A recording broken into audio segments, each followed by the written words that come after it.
Hello and welcome back to my channel. Today I'll be sharing with you my miscarriage story. This is actually the saddest story of my life. I'll be sharing everything,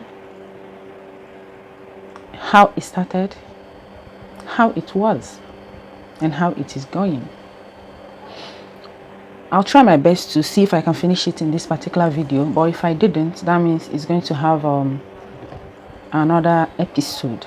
If you haven't subscribed to my channel, please endeavor to do so. This month of November 2023 makes it actually 2 years that I started battling with miscarriages. September 4th 2021, I missed my period. Missed my period for the first time after we got married in 2020. Okay, we got married in 2020, October 31st 2020, but we started living together as a couple. That was December 25th 2020. So September 4th 2021, I missed my period. 2 weeks later, my husband and I, we decided to do a urine pregnancy test to confirm whether it is pregnancy or not. So after doing the test, it came out very, very positive. We were very, very happy, very, very excited, you know, that kind of feeling.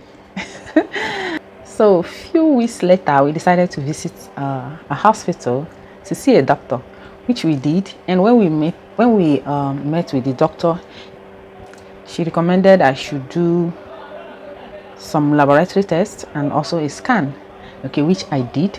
And when the result came out, she told me that my baby is 8 weeks gone and very okay, that the baby is doing very, very well, but I have a fibroid. Okay, she told me I have a fibroid, and she also said that the other lab results that I have a mild infection, which I shouldn't worry much about, that she's going to prescribe a medication for that. I said no problem. I actually remembered I complained to her that I always feel pain in my right leg. So I always feel pain ever since I missed my period. I continue to feel that particular pain. Sometimes it became so unbearable, and I remember I complained to her about it, and she told me no problem, she's going to prescribe a medication for that. Okay, so which she did. We got the medicine and we started taking it judiciously. Okay, so I remembered that particular period I traveled, but before I traveled, I had to meet with the doctor to ask whether it would be safe for me to travel. Okay, she told me yes, I can travel to go to the east and do my clearance, but she wouldn't advise that I should go for my NYSC at that particular period. So I told her that is either I go for the NYSC or I exempt. Okay, and if I should exempt, that means I will need the letter from her. Okay, so to give the particular specific reason why I should exempt. So which she actually did. I went and did my clearance and came back. I was still doing very, very okay. So some week later, when at this particular period, my baby is supposed to be 13 week. Okay, it's supposed to be 13 week, because I'm actually very, very excited that I'm actually crossing over the first trimester thing, so that all those sickness thing will actually reduce.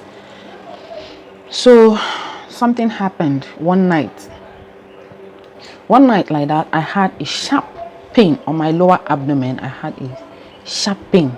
So I told my husband, I was like, I felt one kind sharp pain that I don't understand. Okay, he said that maybe tomorrow I can go to the hospital.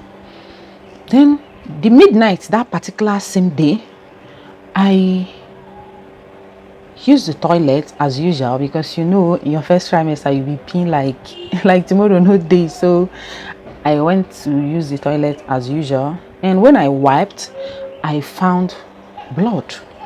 I was like, blood at this particular time?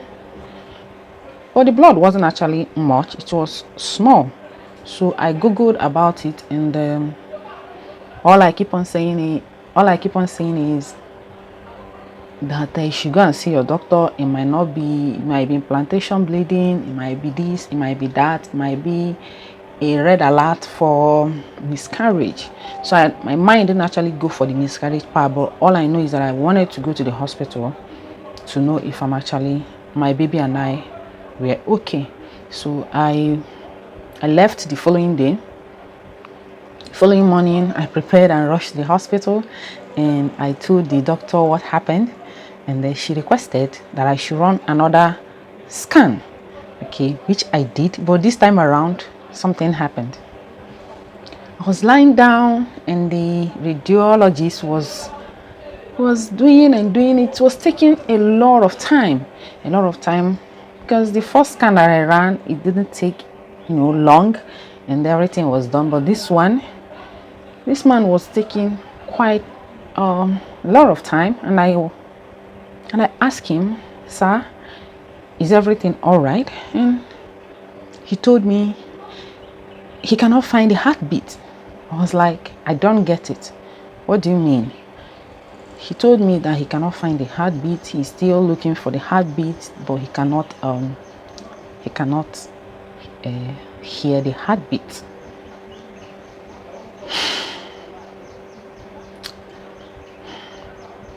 Then I asked him, I don't still get it.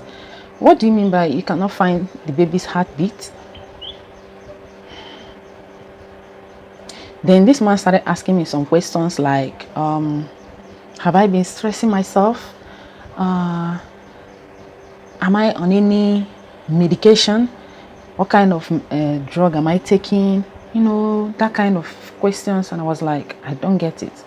Well, in terms of stress, I don't actually stress myself much. I just go to my work, normal, and come back and cook, eat, which is my normal daily routine. Okay. And for the drug part of it, yes, I'm taking a drug that was prescribed by a doctor. Okay.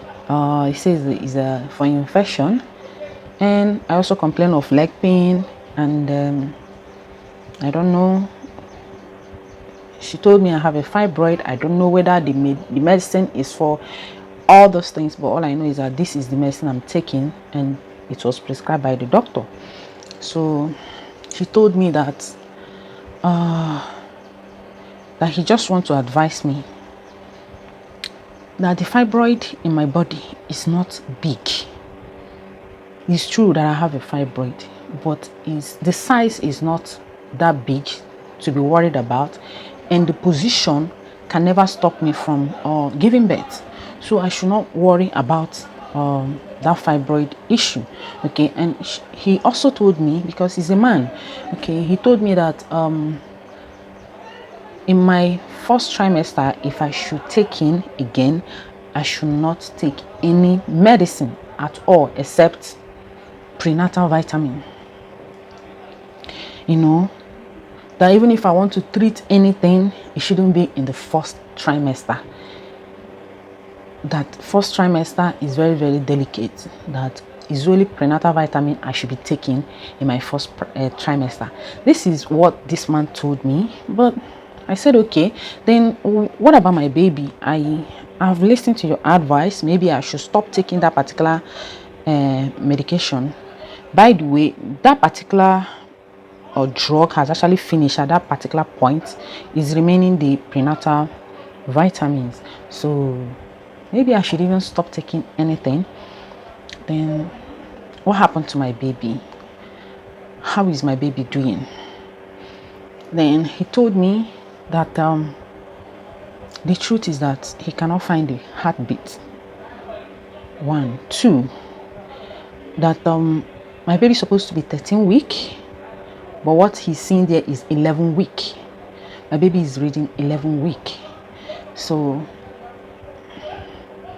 that maybe that I should take the result to the doctor, that the doctor will explain better, but he will advise me to go for bed rest.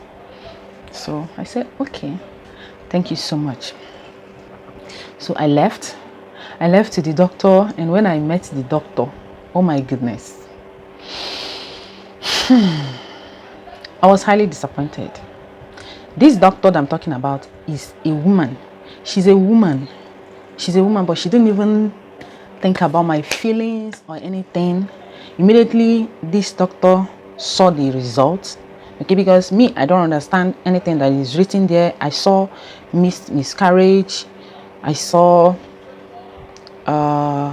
11 weeks and some days, and I saw there's no cardiac activity, so found. So that's what I saw in that particular result.